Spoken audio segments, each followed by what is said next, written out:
Hi everyone. So இந்த வீடியோவில் நம்ம என்ன பார்க்க போறோம் அப்படினா 12th ஸ்டாண்டர்ட் ஃபிசிக்ஸ்க்கு எப்படி வந்து சென்டம் அடிக்கலாம் 70க்கு 70 எப்படி அடிக்கலாம் லாஸ்ட் 2 days. ஸோ இன்றைக்கி ஒரு நாள் விட்டுருப்பீங்க, சில பேர் விட்டுருப்பீங்க, சில பேர் நல்லா படிச்சிருப்பீங்க, கெமிஸ்ட்ரி பயத்திலே சில பேர் படிச்சிருப்பீங்க, சில பேர் வந்து இப்போ தான் ஸ்டார்ட் பண்ணியிருப்பீங்க. நான் என்ன சொல்கிறேன்னா, நாளைக்கு ஸ்டார்ட் பண்ணாலும் ஓகே தான், கூட சொல்கிறேன்னு நினைக்காதீங்க. ஸ்டார்ட் பண்ணுறதை பொறுத்து நாளைக்கு ஸ்டார்ட் பண்ணாலும் ஓகே தான். நாளைக்கே நீங்கள் 5 மார்க்ஸ் எல்லாம் முடிச்சிருங்க. நான் டிஸ்கஷன் பாக்ஸில் ஆல்ரெடி இம்பார்ட்டன்ட் கொடுத்த 5 மார்க் நான் கொடுத்துருக்கேன். அந்த 5 மார்க் எல்லாமே நாளைக்கு முடிச்சிருங்க. ஆல்ரெடி 5 மார்க் படித்தவங்க இல்லை சாப்டர் வைஸாக போகிறவங்க ஓகே, ஒரு 5 சாப்டர் இன்றைக்கி படிச்சிருந்தா சூப்பர், இல்லை ஒரு 3-4 சாப்டர் படிச்சிருந்தாலும் சூப்பர். 5 மார்க் வைஸ் போகிறவங்க ஓகே, நான் ஒரு 7-8 சாப்டரில் நான் 5 மார்க் முடிச்சுட்டு இன்னும் 2-3 சாப்டர் தான் இருக்குது, நாளைக்கு முடிச்சுக்கலாம்னா நாளைக்கு மத்தியானத்துக்குள்ளே முடிக்க ட்ரை பண்ணுங்க 5 மார்க். ஸோ 5 மார்க் நான் கொடுத்தது படித்தா போதும், கம்மி பண்ணி தர மாட்டீங்களான்னு சார் நிறைய பேர் கேட்டிங்க. அது நாளைக்கு மத்தியானம் வரும். அண்டு 2 மார்க் அண்ட் 3 மார்க் வந்து பார்த்திங்கன்னா 5 எழுதிடலாம். உங்களுக்கே தெரியும் ஃபிசிக்ஸை பொறுத்த வரைக்கும் 5 மார்க் வந்து ஈஸி தான், பட் அன்எக்ஸ்பெக்டட் கொஸ்டின் வந்துட போகுது. அதனால தான் நான் கொடுத்ததை நல்லா படிச்சுக்கோங்க. பட் 2 மார்க் 3 மார்க் வந்து கரெக்டாக நீங்கள் நல்லா படிக்கணும். தியரி தான் தியரி படிச்சிங்கனாலே, தியரி அண்ட் டெரிவேஷன்ஸ் படிச்சிங்கனாலே 2 மார்க் 5 3 மார்க் 5 எழுதிடலாம். நமக்கு 7 கேள்வி 9 கேள்வி கேட்குறாங்க, அதில் 6 தியரி வந்துடும். 3 ப்ராப்ளம் கட்டாயம் கேட்க வாய்ப்பு இருக்குது, இல்லைனா 2 ப்ராப்ளம் கட்டாயம் கேட்க வாய்ப்பு இருக்குது. 3 மார்க்கில் 2 2 மார்க்கில் 2 இல்லை அதிகபட்சமாக 3 ப்ராப்ளம் கேட்க வாய்ப்பு இருக்குது. பட் நம்ம தியரி வந்து 5 கட்டாயம் எழுத முடியும். மோஸ்ட்லி 99.9% எழுதிடலாம்.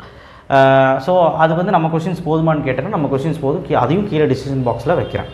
ஸோ கட்டாயம் நீங்கள் வந்து அதை பார்த்து படிச்சுக்கோங்க. சரி, இதெல்லாம் ஓகே, இதெல்லாம் நம்ம படிச்சிருவோம். இது எப்போ படித்து முடிக்கணும், நாளைக்கு ஸ்டார்ட் பண்ணிட்டீங்கன்னா 5 மார்க் முடிச்சுட்டு அதுக்கப்புறம் 2 மார்க் 3 மார்க் முடிச்சுக்கோங்க. அதுக்கப்புறம் நான் சொல்கிறது, நாளைக்கு ஃபுல்லாக 5 மார்க் முடிச்சுட்டு நாளைக்கு 2 மார்க் 3 மார்க் முடிச்சுக்கோங்க. முடிச்சுட்டு நாளைக்கு சாயங்காலம் எது இருந்தாலும் என்ன பிளான் நீங்கள் படித்தாலும் 3வது நாள் சாயங்காலம், நாளானைக்கு சாயங்காலம் ப்ராப்ளம்ஸ் கட்டாயம் பார்க்கணும். அண்ட் புக்கின் 1 மார்க்ஸ், புக் பேக் 1 மார்க் பார்க்குறக்கு வித்தின் 1.5 hour 2 hour போதும், அவ்வளோதான் இருக்கும். ஒரு லெசன்லேயும் 10 தான் இருக்கும். 10 1 மார்க் புக் பேக் கேட்டுருவாங்க, அதனால் பிரச்சனையே கிடையாது. அப்போ நீங்கள் ஃபிசிக்ஸை பொறுத்த வரைக்கும் compulsory problem and also 1 mark எழுதினாலும் நீங்கள் வந்து 60 மார்க் கன்ஃபார்மாக நீங்கள் எடுத்துடலாம். ஏன் திடீர்னு 60+ கூட எடுத்துடலாம். ஆனால் ஒரு 65க்கு மேலேயோ ஒரு 70 எடுக்கணும், சில விஷயங்கள் பண்ண வேண்டியதாக இருக்குங்க. அது என்ன விஷயங்கள் பார்க்கலாம். புக்கின் 1 மார்க். ஸோ புக் பேக் 1 மார்க்கில் ட்விஸ்ட் வைப்பாங்க. கெமிஸ்ட்ரியிலேயே பார்த்துருப்பீங்க, கம்ப்யூட்டர்லேயும் பார்த்துருப்பீங்க. என்னென்னா லைட்டாக வந்து அந்த ஆப்ஷன்ஸை மாற்றுவாங்க. அந்த ஆப்ஷன்ஸை மாற்றினாங்க அப்படிங்கிறது பிரச்சனை இருக்குது. அதனால் கொஸ்டினை படித்து ஆன்சர் படிங்க. ஏன்னா உங்களுக்கு கூட அவ்வளோ பேர்டன் இருக்காது. ஒரு லெசன்லேயே வந்து பார்த்திங்கன்னா 10-15 1 வேர்டு தான் இருக்கும். ஸோ அது படிக்கிறது பிரச்சனை இல்லை. இந்த 10 1 மார்க் எல்லோரும் கரெக்டாகிற மாதிரி பாருங்கள். அண்ட் 2 மார்க்கை பொறுத்த வரைக்கும் உங்களுக்கு தெரியும், லா தான் கேட்பாங்க. ஒரு 2 லா 1 லா கண்டிப்பாக வந்துடும். அதனால் லா எல்லாம் மறக்காமல் படிச்சுருங்க. 2 மார்க்கில் சேஃபர் சைடுன்னு பார்த்தீங்கன்னா நான் லெசன் வைஸ் சொல்ல விரும்பலைங்க. ஏன்னா லெசன் வைஸ் சொன்னால் நீங்கள் எல்லாமே படிக்கணும். இப்போ ஃபஸ்ட் லெசனா எல்லாமே படிக்கணும். நான் ரொம்ப வீக்காக இருக்கு சார், எனக்கு லெசன் வைஸ் சொல்லுங்கள், ரொம்ப வீக்காக இருக்கும் உங்களுக்கு. யூனிட் 1, யூனிட் 2, யூனிட் 5, 8 ஃபஸ்ட்டு முடிச்சிருங்க. எல்லாத்துலேயுமே 2 மார்க் 3 மார்க் 5 மார்க் எல்லாத்துலேயும். நான் சொல்கிறது 5 மார்க் விட்டுருங்க, 5 மார்க் நான் சொன்னது படிச்சுருங்க. நான் 2 மார்க் 3 மார்க் சொல்லிகிட்டு இருக்கேன். 1, 2, 5, 8 சரியா. அதுக்கப்புறம் வந்து பார்த்தீங்கன்னா உனக்கு பிடிச்ச 2 லெசன், ஆனால் 2 லெசன் எக்ஸ்ட்ரா இருக்கணும். அது 3rd 4thன்னு சொல்லுவேன், இல்லை அப்படின்னா 3rd 9th. ஸோ அந்த மாதிரி ஏதாவது ஒரு 2 செலக்ட் பண்ணிக்கலாம். மொத்தம் ஒரு 6 லெசன்லேயாவது அட்லீஸ்ட் படித்தா தான் 5 கரெக்டாக எழுத முடியும். நம்ம கொடுத்த கொஸ்டின்ஸாவது படிக்கணும். ஆனால் எல்லா லெசன்லையும் படிக்கிறது சேஃபு, ட்விஸ்ட் பண்ணாங்கன்னா பண்ண மாதிரி இருக்கும். 3 மார்க்கும் தான். 3 மார்க் வந்து பிச்சு போட்ட மாதிரி நம்ம எடுத்துருக்குறோம். ஒரு லெசன்லேயும் 50 புக் பேக்கு 30-40 புக் பேக் இருக்குது. நான் பிச்சு போட்ட மாதிரி எடுத்திருக்கேன். இப்போ நீங்கள் எல்லா லெசன்லையும் நம்ம கொஸ்டின்ஸை கவர் பண்ணணும், அப்போ தான் அது வரும். ஸோ அதனால் 2 மார்க் மட்டும் இங்கே ரிலாக்ஸேஷன் பண்ணிவிட்டு 3 மார்க் நம்ம சொன்னதே படிங்க. 40 3 மார்க் இருக்குது, 40மே படிங்க. புக் பேக்கில் வந்து பார்த்திங்கன்னா 1 மார்க் ஓகே அடிச்சிருவீங்க. புக்கின் 1 மார்க்னாலும் பிடிஏ கொஸ்டின்ஸ் வந்து படிங்க. பிடிஏ கொஸ்டின்ஸ் அப்லோட் பண்ணலையேங்க சார், நான் ஆல்ரெடி பண்ணியிருக்கேன். நம்ம சேனல் பேர் அடிங்க, Vivek maths and science PTA question பேப்பர்னு அடிங்க. எல்லா சப்ஜெக்ட்டுக்கு வரும். அதில் ஃபிசிக்ஸ்க்கு ஆன்சரோடு போட்டிருக்கேன், படிச்சிருங்க. ப்ரீவியஸ் இயர் கொஸ்டின் பேப்பரும் அப்லோட் பண்ணிட்டேன் நான் போன வீடியோவில், அதுவும் வேணால் டிஸ்கிரிப்ஷன் பாக்ஸில் தரேன், பார்த்துக்கோங்க. ப்ரீவியஸ் இயர் கொஸ்டின் பேப்பருக்கு 1 மார்க், அதில் 1 மார்க் ஆன்சர் இல்லை சார், தேடி கண்டுபிடிங்க. அப்போ தான் நம்மளால் வந்து ரிலேட்டடாக வந்தால் கூட எழுத முடியும். சரிங்களா. Formula in all lesson, formula வந்து ரொம்ப முக்கியம் எல்லா லெசனையும். ஃபார்முலா எனக்கு எப்படி படிக்கிறது தெரியாது சார். ஃபார்முலா எப்படி படிக்க தெரியலாம், ஒரு கைடு யூஸ் பண்ணுவீங்க, அதுலேயும் இருக்கும். இல்லை உங்கள் புக்குக்கு பின்னாடியே ஒரு லெசன்லேயும் இருக்கும். சரிங்களா. ஃபிசிக்ஸ் புக் இருந்தால் பார்த்துருப்பேன். ஸோ இருக்கும். இல்லைன்னா ஃபைனல் ஈக்குவேஷன்ஸ், எல்லா ஃபார்முலாலையும் ஃபைனல் ஈக்குவேஷன்ஸ் இருக்கும். அதை மட்டும் மனப்பாடம் பண்ணிங்க போதும்.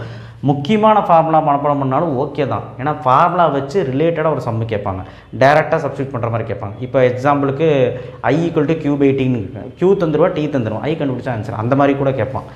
அதுக்கப்புறம் do you know questions, do you நோன்னு சொல்லி பிங்க் கலரில் கொடுத்துருப்பான். அந்த கொஸ்டின்ஸ் அதில் இருக்கிற எல்லாமே நீங்கள் பார்த்துங்க, அதில் வந்து ஒரு கேள்வி வர வாய்ப்பு இருக்குது. Applications and uses, application of capacitor, application of zener diode, application of LED, application of radar, இந்த மாதிரி அப்ளிகேஷன் ஓரியன்ட் கொஷின் ஏதாவது கேட்கலாம்.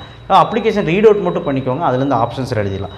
எஸ்ஐ யூனிட்ஸ் கண்டிப்பாக எதாவது வச்சு எஸ்ஐ யூனிட்ஸ் கேட்பாங்க எதாவது. அப்போ நீங்கள் வந்து எல்லா டெஃபினிஷன்ஸ்க்கும் எல்லா டேர்ம்ஸ்க்கும் வந்து எஸ்ஐ யூனிட்ஸ் இருக்கணும். இப்போ உதாரணத்துக்கு வந்து ஃபஸ்ட் லெசனில் கூலும்ஸ் லா, இல்லை வந்து ஒரு எலக்ட்ரிக் ஃபீல்டு இன்டென்சிட்டி, பொட்டன்ஷியல் அந்த மாதிரி இருக்குல்ல. செகண்ட் லெசன் இருந்ததுன்னா ஓம்ஸ் லா, ரெசிஸ்டிவிட்டிக்கு இருக்கு இல்லையா, ஓம் மீட்டர், ரெசிஸ்டன்ஸ்க்கு ஓமு, இந்த மாதிரி எல்லாத்துக்கும் யூனிட் தெரிஞ்சிருக்கணும், எஸ்ஐ யூனிட் தெரிஞ்சுக்கணும். சரிங்களா? ஸோ நான் சொல்கிறது சின்னது எந்த வேணாலும் கேட்பாங்க. ஸோ அடுத்தது வேல்யூஸ் வந்து எப்படின்னா, புக்கில் நீங்கள் எடுத்து பார்த்தீங்க அப்படின்னா எல்லா லெசன்லையும் வந்து பார்த்திங்கன்னா அந்த அப்ளிகேஷன் ஓரியன்ட் கொஸ்டின், வேண்டிகிராஃப் மாதிரி ஜென்ரேட்டர், இல்லை வந்து இன்ட்ரின்சிக் செமிகண்டக்டர், எஸ்என், இந்த லாஸ்ட் லெசன்லாம் தியரியாக இருக்கும். அண்ட் ப்ளஸ் நான் சொல்ல மறந்துட்டு பாருங்கள், 11வது லெசன் புக் பேக்கும் படிச்சிருங்க, அதில் ஒரு 1 மார்க் வரும். சரிங்களா? ஸோ ப்ளஸ் நீங்கள் தியரி வந்து அப்படியே பலவளன்னு படிக்காமல் அந்த வேல்யூஸ் இருக்கும். சிலிக்கானோட வேல்யூ இதுதான், ஜெர்மானோட வேல்யூ இதுதான் இருக்கும், அதெல்லாம் கட்டாயமாக கேட்பாங்க. அண்டர்லைன் பண்ணி வச்சு அந்த 1 மார்க்கை படிங்க. சரிங்களா? அந்த 1 மார்க் படிச்சிங்கன்னா அதுலேருந்து ஒரு 1 மார்க் எழுதலாம். கான்செப்டுவல் ஓரியன்ட் கொஸ்டின்னா நீங்கள் எல்லா கான்செப்ட்டும் தெரிஞ்சுக்கணும்னு அர்த்தம். மொத்தம் எல்லாம் படிக்க சொல்கிறேன் அப்படி தானே, அந்த ஒரு மார்க் நமக்கு எவ்வளோ முக்கியம் ஃபிசிக்ஸில், அதனால தான் அப்படி சொல்கிறேன். கான்செப்ட் தெரிஞ்சுக்கணும். ஈச் அண்ட் எவ்ரி லெசன்ஸில் எல்லா டாப்பிக்லையும் என்ன நடக்குதுன்னாவது ஓரளவுக்கு தெரிஞ்சுக்கினா தான் இந்த கான்செப்ட் ஓரியன்ட்டுக்கு அட்டன் பண்ண முடியும். அவ்வளோதான். இது நீங்கள் தெரிஞ்சிங்கன்னா 1 மார்க் கிடச்சிடலாம். அதுதான் கொஞ்சம் கஷ்டம் ஃபிசிக்ஸில், மீதியெல்லாம் easy. Compulsory problems, 2 mark problem பொறுத்த வரைக்கும் யூனிட் 1, 2, 3, 4, 5, 6, 7, 9. இன்னும் சரி இவ்வளோ படிக்கணுமா? யூனிட் 1 வந்தால் தான் வரும், ஒரு பிரச்சனையும் இல்லை. ஆனால் யூனிட் 1ல் ஒரு 3 ப்ராப்ளம் தான் நான் கொடுக்க போகிறேன். இன்னும் ப்ராப்ளம் கொடுக்கல, இல்லை நான் கொடுத்துட்றேன் நாளைக்கு. யூனிட் 2ல் கட்டாயம் வரும், யூனிட் 3லேயும் வந்திருக்கு, யூனிட் 4லேயும் வந்திருக்கு, யூனிட் 5லேயும் வந்தால் வரலாம், யூனிட் 6லேயும் வந்திருக்கு, 3 மார்க் வந்திருக்கு, 2 மார்க் வந்துருக்கு, வரும் யூனிட் 6ல் வரும், 7லேயும் வரும், 9லேயும் வரும். இதெல்லாம் முக்கியமான யூனிட்டு. சும்மாவும் ப்ராப்ளம் கேட்பாங்க, கம்பல்சரிலையும் கேட்பாங்க. கம்பல்சரி இதுதான் வரும்னு அழுத்தமாக சொல்ல முடியாது, ஆனால் இதிலெல்லாம் ப்ராப்ளம் அதிகமாக கேட்டது உண்டு. 3 மார்க் ப்ராப்ளம் வந்து பார்த்தீங்கன்னா 2, 3, 4, 6, 7, 8, 9. இதெல்லாம் ப்ராப்ளம் எப்படி சார் படிக்கிறதுன்னு கேட்டால் மொத்தமாக ஒரு 30 ப்ராப்ளம் இருக்குது, 25-30 ப்ராப்ளம் இருக்குது. அதை நாளைக்கு அப்லோட் பண்ணுறேன். அது ஈஸி தான், அது இன்றைக்கே பண்ணியிருக்கணும், தவறு தான். நான் நாளைக்கு காலையில் டக்குன்னு பண்ணிடுறேன். அது நீங்கள் என்ன பண்ணுறீங்க, ப்ராப்ளம் படிக்கும்போதே லெசன் வைஸாகவே படிங்க. முடிஞ்சால் நாளைக்கே வந்து ஒரு 30 ப்ராப்ளம் தரேன்னா நாளைக்கு ஒரு 15, நாளைக்கு ஒரு 15 அப்படி படிங்க. கடைசி நேரத்தில் ப்ராப்ளம் படிக்கிறதுக்கு ரொம்ப கஷ்டமாக இருக்கும். ஸோ நீங்கள் கடைசி நாளைக்கு சாயங்காலம் வந்து இந்த வேலையெல்லாம் பண்ணுங்கள். புக்கிங்கில் சில விஷயங்கள் நான் சொன்னேன் இல்லையா, அந்த வேலைகள்லாம் பண்ணுங்கள். அண்டு ப்ராப்ளம்ஸ் வந்து தயவுசெய்து சைட் பை நாளைக்கு சாயங்காலமும் ஸ்டார்ட் பண்ணிடுங்க. அண்ட் நாளைக்கு ஈவினிங் கொஞ்சம் பாதி முடிச்சிருங்க. அந்த மாதிரி பண்ணுங்கள், கரெக்டாக இருக்கும். ஸோ இப்படிலாம் பண்ணிங்கன்னா கண்டிப்பாக 70 எடுக்க முடியும். அண்ட் ப்ரீவியஸ் இயர் கொஸ்டினை நல்லாவே பாருங்கள். 2 மார்க், 3 மார்க், 5 மார்க் என்ன ப்ராப்ளம் கேட்டிருக்கான்னு கூட பாருங்கள். அதே ப்ராப்ளம் கூட கம்பல்சரியில் கேட்பான் ப்ரீவியஸ் இயர் கொஸ்டின். ஸோ அதனால் இந்த மாதிரி விஷயங்களுக்காக ப்ரீவியஸ் இயர் கொஸ்டின் அப்லோட் பண்ணேன். So thank you. ஷேர் பண்ணுங்கள், சப்ஸ்கிரைப் பண்ணுங்கள். கண்டிப்பாக 70க்கு 70 ஈஸியாக எடுத்துடலாம் ஃபிசிக்ஸில். கெமிஸ்ட்ரி விட்டதை ஃபிசிக்ஸில் நம்ம தூக்குறோம். தேங்க்யூ.